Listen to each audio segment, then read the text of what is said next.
So Karen, welcome to the Elegant Center for Education. This is Abdul Karim Taraja, and I'm the founder and the executive director, or per se, chief executive officer of Elegant Center for Education. And in this organization, we are trying to do what we can do to promote education, work on reproductive health, and other social community issues.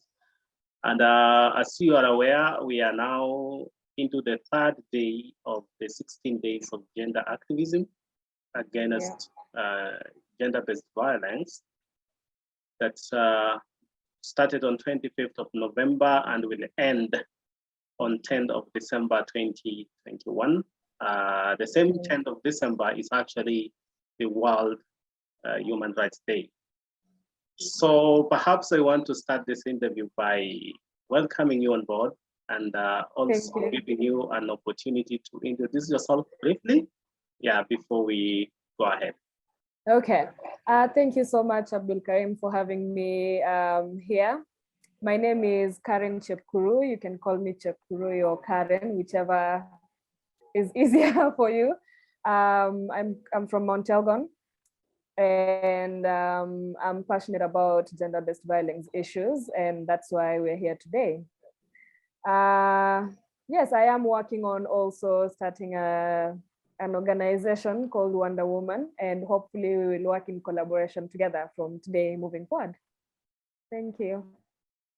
Okay, thank you so much for that brief introduction. And it's good to see you, and it's good to know you and the work you do. Congratulations. I also extend that opportunity to welcome you for a possible partnership so that we can all work for the community we all love from Mount Elgon. So maybe to start off this kind of interview, I know it's the third day of 16 days. And by the way, people will ask, why is it 16 days? Why not 10? Why not 5? Perhaps you might tell us why. I think it's because of the timing of the dates. As you've said before, it starts on the 25th of November, which is the International Day for the Elimination of Violence Against Women, and ends on the 10th December, which is the Human Rights Day.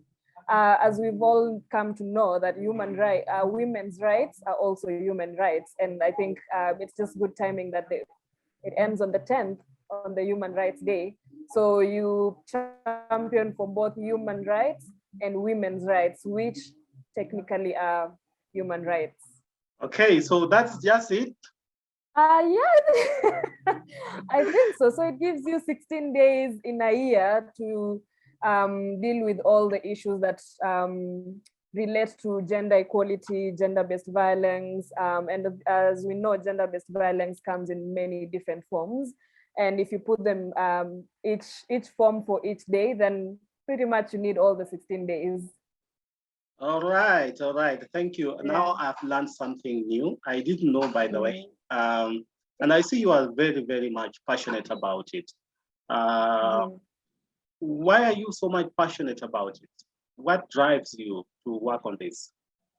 I think personal experience. First of all, I'm a survivor of sexual violence. And I have also grown up witnessing these things happen to women over and over, and nothing is being done. So I think starting from a young age, I used to wonder, why would a man beat up a woman? And especially the wife, not even just a random woman on the road, just the wife, someone you claim to love. Why would you be inflicting pain on them? So I think from a young age, it really bugged me why such things happen, and it just followed suit that I went to school and studied it.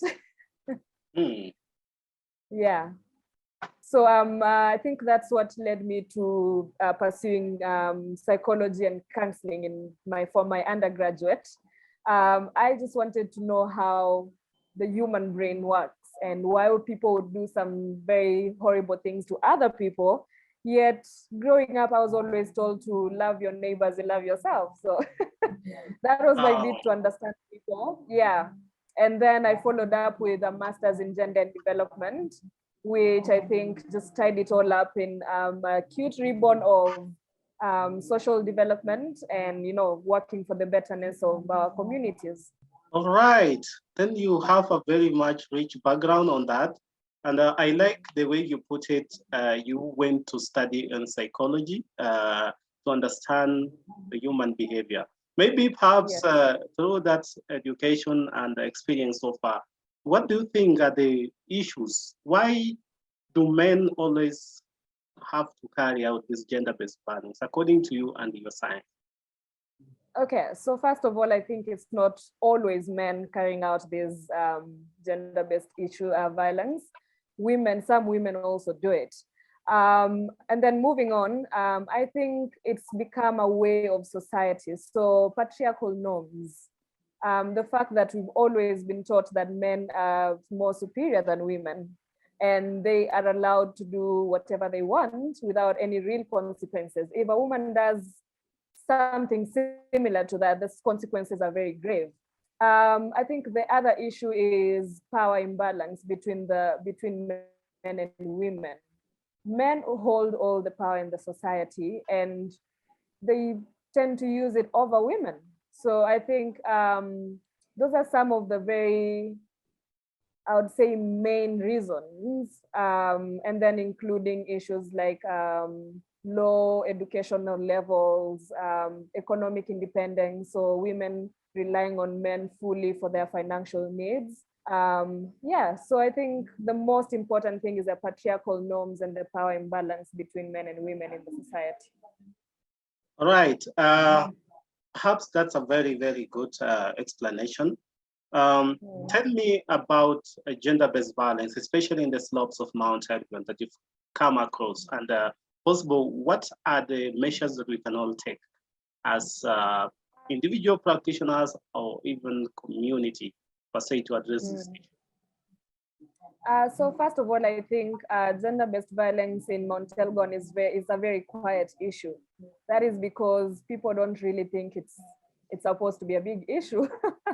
A few weeks ago, I went to Kaptama police station, and there was a woman who had come to report her husband who had physically assaulted her, and she just wanted the policeman to go help her get her stuff from the house without a fight ensuing.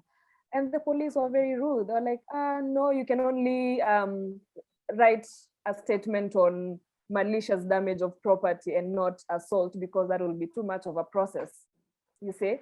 So it's more that people do not actually think that this is a problem, yet it is a really big problem, because violence against women, the consequences go through the children, go through intergenerational aspects of it. So it's like the effects of violence on women cascades through the entire society. What we can do, I think, from a personal, individual points of view, is first self-reflect. Self-reflection about how we use our power in the relationships that we have, how we use power that we have in our everyday lives. When you go to the market to buy vegetables from Mama Mboga, how do you treat this Mama Mboga? Do you use your power over her, or do you use power with her, that you're helping each other? She's giving you vegetables and you're paying for it. So you're giving her economic independence. So I think the major thing we need to do for ourselves first is to see how we are using power, because we cannot start correcting other people, if we ourselves are using power in the wrong way. If we are causing violence in our own relationships, then we can't really go telling people how they should do their relationships. And then, yeah, secondly, I think awareness. I think we really need to make sure that we all understand that violence is a real issue in Mount Elgon, not just Mount Elgon, Kenya and the entire world as a whole. And we need to start spreading the word that it's not really okay. And the consequences are very dire for the entire society, not just the person or the victim. Yeah. All right. Maybe as we wrap up this interview today, where can you put, or what can you say about those who have a formal education and those who are semi-skilled or do not have entire education? They are not learned per se when it comes to the issues of gender-based violence. Is there any possible way that we can define that majority of these practicing gender-based violence maybe are learned, are educated or not? Perhaps from your experience. From my experience, I think gender-based violence cuts across all social stratifications of the society.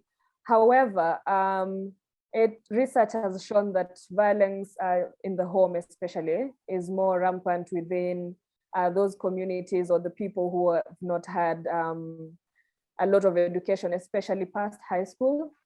And so that means that those people who've not gone to school, who've not gotten a formal education, are more at a risk of experiencing violence themselves. However, that's not to say that other people who have gotten to, I don't know, degree, masters do not experience violence. They do, yes, but I think they have more options to find refuge, or they also understand the laws against this violence against women.